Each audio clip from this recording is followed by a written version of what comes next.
మా ప్రభుత్వంలో కాదు, మీ ప్రభుత్వం నుంచి వచ్చినప్పటి నుంచి వైన్ మైన్ శాండ్ లాస్ట్ కొండలను కూడా కరిగించుకుంటా పోతున్నారు. ఇప్పుడు చేస్తా ఉండేది ఇన్ని మీకు కనపడడం లేదా? ఈ అక్రమాలు మీకు కనపడడం లేదా? మా నాయకుల గురించి మీకు మాట్లాడే అర్హతే లేదు. మీరు మాట్లాడుతూ ఉంటే ఎట్లుందంటే కదా సభ్య సమాజం తలదించుకునే విధంగా ఉంది. ఆరిపోయే దీపానికి వెలుగు ఎక్కువ. ఒక వర్డ్ ఉంది, ఇదే ఫస్ట్ ఇదే లాస్ట్ అని. మీకు కడప ప్రజలు బాగా చూస్తున్నారు, అన్ని వీడియోలు కూడా సర్క్యులేట్ అవుతున్నాయి. మీరు కనీసం మా కేసుల గురించి మాట్లాడవు. నీ మీద ఏదో 19 నాకు 9వ తేదీ నాకు టికెట్ అనౌన్స్ చేస్తానే, ఇన్ఛార్జ్గా ప్రకటిస్తానే, నా గురించి కేసులు పెట్టారు. ఎక్కడ పెట్టారమ్మా? ఏ స్టేషన్లో నీ మీద మా కార్యకర్తలు కానీ మా నాయకులు కానీ పెట్టిన దాఖలాలు ఉన్నాయి చూపించు. ఇప్పుడు అన్ని స్టేషన్లు మీ పరిధిలో ఉన్నాయి కదా. మీరు ఏదో మేము పెట్టిన కేసు కానీ మీ పైన ఏదైనా ఎఫ్ఐఆర్ బుక్ అయింది కానీ ఒక ఉంటే కన్నా తీసి చూపించండి.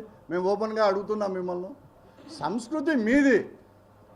కేవలం 41A నోటీస్ ఇచ్చి పంపించాల్సిన చోట ఒక సామాన్య కార్యకర్తను, ఒక మా అంజాద్ బాషా గారి పిఏను హైదరాబాద్కి పోయి ఏదో పెద్ద క్రిమినల్ అయినట్టు అతనికి తొడుకొని వచ్చి ముసుగేసి ప్రెస్ మీట్ పెట్టి చూపించి కేసు బుక్ చేసిన దాఖలాలు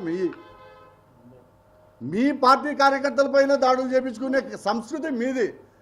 మా నాయకులు కానీ మా కార్యకర్తలు కానీ ఎక్కడే కానీ మా నాయకుడు మాకు సంస్కారం నేర్పించాడు.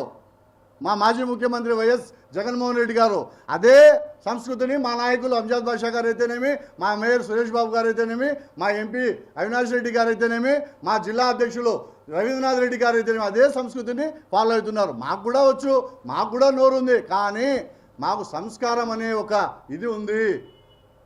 మీకు సంస్కారం లేనట్టుంది. అందుకే మీరు ఇంత విచ్చలవిడిగా బహిరంగంగా అసలు మగవాళ్ళ మధ్యలో మాట్లాడుతున్నామే అనే ఒక ఇంకిత జ్ఞానం లేకుండా మీరు మాట్లాడుతున్న తీరు చూస్తూ ఉంటే ఉంది. మా కడప ఎమ్మెల్యే గారికి మానసిక ఆరోగ్యం ఏమైనా సరిగ్గా లేదేమో, ఒక సూరి ఆమెకు ఒక వైద్యుడి దగ్గరికి తీసుకెళ్లాలేమో అనే విధంగా కడప అభివృద్ధి పైన దృష్టి పెట్టి కడప ప్రజలు ఇచ్చిన అవకాశాన్ని కడప ప్రజలకు ఏం చేయాలా అని ఆలోచించాల్సి పోయి లేడీకి లేచిందే పడుగ పొద్దున లేచినప్పటి నుంచి ప్రెస్ మీట్ కాడి నుంచి ఎక్కడన్నా మాట్లాడినప్పుడు కాడి నుంచి కేవలం మా నాయకులు విమర్శించే కార్యక్రమం తప్ప ఇంకొకటి కాదు.